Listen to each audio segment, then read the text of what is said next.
Well, for more, I'm now joined by political commentator Josie Pagani. And Josie, I thought that this was one of Ardern's best ever speeches, that she found that kind of freedom to express herself that has eluded her a little bit recently as Prime Minister. What did you think?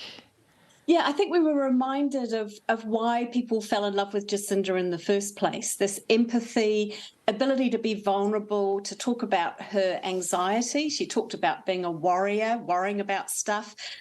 She even talked about being nervous, so nervous every time before question time that she couldn't eat.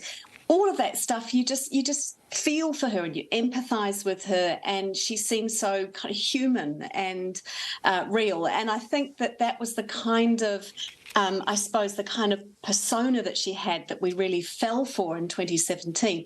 An interesting quote she said this week, Rebecca, she said, government isn't just about what you do, it's about how you make people feel as well.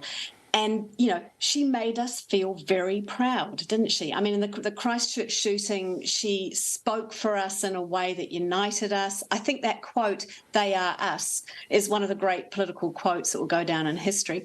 So, all of this stuff, you're reminded of what incredible skills she had in terms of communication and reaching out to people.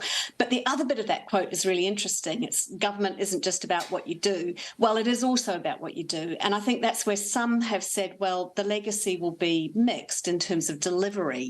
Did Jacinda Ardern's government deliver enough? Kiwi Build, mental health, child poverty, it's gone down, but maybe not enough. There's a mixed sense there, I think. But yeah, you're right. It was a really wonderful speech, and it was a very emotive and vulnerable speech, and quite brave to make it. Yeah, absolutely, Josie. And I thought that there was some insight there too, wasn't there? I was struck personally by just how lonely it seems to have to make some of the big decisions that she's made as Prime Minister. She said, "I'm used to my time as Prime Minister being distilled into a list." And the list is extraordinary when you think of it.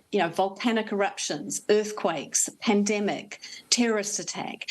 I mean, the things that she had to deal with were extraordinary. The phenomena of Jacinda and how she dealt with that stuff, how she got elected, all of that is just remarkable. So I think, we had an insight into, who she really is, but also I think how lonely it is. You're right. And also that she felt often so anxious and so alone, I think, and that she's quite a warrior. She's quite a control freak. She talked about being a control freak. She talked about the difficulties in conceiving and getting pregnant, and how stress can play a part of that. So, I'd challenge anyone not to feel some sympathy for a leader who has gone through what she's gone and come out the other end. It is so fascinating and so great to talk to you. Thanks for your insight and your analysis, Josie Pagani.